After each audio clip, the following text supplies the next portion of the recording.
Hi hello నమస్తే welcome to our channel. తాజాగా చూసుకున్నట్లయితే డక్కన్ 24/7 ఒక సంస్థ వాళ్ళు ఒక సర్వేని కండక్ట్ చేయడం అనేది జరిగింది. చూసుకున్నట్లయితే వైఎస్ఆర్సీపీ అనేది వాళ్ళ యొక్క గ్రాఫ్ అనేది రోజు రోజుగా రాకెట్ లాగా దూసుకొని వెళ్ళటం అనేది జరుగుతుంది. ఇంకా చూసుకున్నట్లయితే ఆ యొక్క సంస్థ వాళ్ళు కూడా ఆ యొక్క సర్వేని అలాగే కండక్ట్ చేయడం అనేది జరిగింది. ఒకసారి ఆ యొక్క సర్వే ఏ రకంగా ఉందో మనం ఒకసారి చూద్దాము. దాని గురించి చూసుకున్నట్లయితే డక్కన్ 24/7 అనే ఈ యొక్క సంస్థ వాళ్ళు ఏం చేశారంటే ట్విట్టర్లో దీని గురించి పోస్ట్ చేయడం అనేది జరిగింది.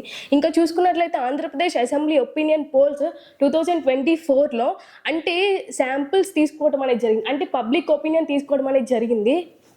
చూసుకున్నట్లయితే 3,92,000 మంది అంటే వాళ్ళ యొక్క ఒపీనియన్స్లో వైఎస్ఆర్సీపీకి ఎంత శాతం వస్తుంది అంటే ఏంటి, ఓట్ షేరింగ్స్ ఎంత శాతం వస్తుంది అని చెప్పి వాళ్ళు అక్కడ సర్వేని కండక్ట్ చేయడం అనేది జరిగింది. దాంట్లో చూసుకున్నట్లయితే 3,92,000 దాంట్లో చూసుకున్నట్లయితే వైఎస్ఆర్సీపీకి 51% వస్తుందని చెప్పి, అంటే ఏంటి, ఓటింగ్ శాతం వస్తుందని చెప్పి వాళ్ళు అక్కడ చెప్పడం అనేది జరిగింది. ఇంకా చూసుకున్నట్లయితే అలాగే టీడీపీ జనసేన పొత్తులతో ఉన్న వీళ్ళకి 46% షేరింగ్స్ వస్తాయని చెప్పి చెప్పడం అనేది జరిగింది, ఓటింగ్ షేర్స్ వస్తాయని చెప్పి చెప్పడం అనేది జరిగింది. అలాగే చూసుకున్నట్లయితే అదర్ పార్టీస్ ఏతున్నాయో వాళ్ళకి 3% ఓటింగ్ షేర్స్ వస్తాయని చెప్పి అక్కడ వాళ్ళు చెప్పడం అనేది జరిగింది. ఇంకా చూసుకున్నట్లయితే వైఎస్ఆర్సీపీకి 100 నుంచి 110 సీట్లు ఎమ్మెల్యే సీట్లు వస్తాయని చెప్పి అక్కడ చెప్పడం అనేది జరిగింది. అలాగే చూసుకున్నట్లయితే టీడీపీ జనసేనలో చూసుకున్నట్లయితే వాళ్ళకి 65 నుంచి 75 ఎమ్మెల్యే సీట్లు వస్తాయని చెప్పి అక్కడ చెప్పడం అనేది జరిగింది. ఇంకా అదర్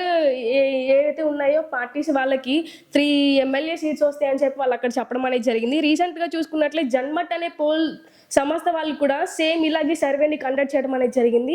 సేమ్ ఇప్పుడు తెలంగాణలో ఏదైతే ఆ యొక్క సర్వేని ఏ రకంగా అయితే కండక్ట్ చేశారో ఆ రకంగా అక్కడ కాంగ్రెస్ పార్టీ అక్కడ గెలవడం అనేది జరిగింది. ఎట్ ద సేమ్ టైం చూసుకుంటే ఈసారి కూడా వాళ్ళు కరెక్ట్గా జెన్యున్గా ఆ యొక్క ఓటింగ్స్ వాళ్ళు తీసుకోవడం అనేది జరిగింది. అక్కడ ఏదైతే వస్తుందో అన్నారో కరెక్ట్ యాస్టీస్గా అక్కడ కాంగ్రెస్ పార్టీ గెలవడం అనేది జరిగింది. అలాగే చూసుకున్నట్లయితే ఈసారి 2024లో ఈసారి మన వైఎస్ఆర్సీపీ అధికారంలోకి వస్తుంది. ఈసారి భారీ మెజారిటీతో వైఎస్ఆర్సీపీ అధికారంలోకి వస్తుంది అని చెప్పి మరలా మన డక్కన్ 24/7 సంస్థ వాళ్ళు మరలా అక్కడ చెప్పడం అనేది జరిగింది. ఇంకా చూసుకున్నట్లయితే మన షర్మిలా గారు కూడా కాంగ్రెస్ పార్టీలో ఒక అభ్యర్థిగా అక్కడ జాయిన్ అవ్వటం అనేది జరిగింది. ఇంకా చూసుకున్నట్లయితే ఒకవేళ కాంగ్రెస్ పార్టీ మన ఆంధ్రాకి వచ్చినా కూడా పెద్ద ఫర్క్ ఏం పడదు, అంటే జగన్ గారికి పెద్ద ఇబ్బంది ఏం లేదు.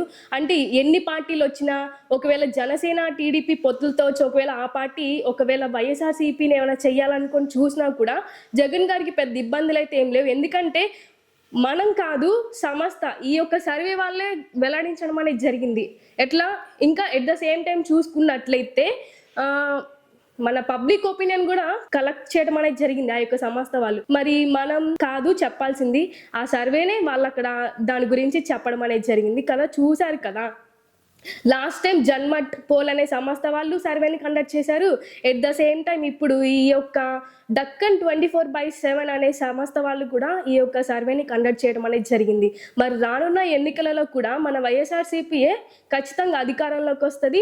ఇంకా చూసుకున్నట్లయితే మన జగన్ గారే మరలా సీఎం అయ్యి మరలా మన ఆంధ్రప్రదేశ్కి ముఖ్యమంత్రిగా మన జగన్మోహన్ రెడ్డి గారే ఖచ్చితంగా వస్తారని చెప్పి ఈ సంస్థ మనకి క్లారిటీగా అక్కడ చెప్పడం అనేది జరిగింది. మరి ఈ యొక్క సర్వే గురించి మీరేమనుకుంటారో కామెంట్ రూపంలో మాకు తెలపండి. మరి ఈ వీడియో మీకు నచ్చినట్లయితే లైక్ చేయండి, షేర్ చేయండి, కామెంట్ చేయండి. మరిన్ని వీడియోల కోసం మా ఛానల్ సబ్స్క్రైబ్ చేసుకోండి. Thank you.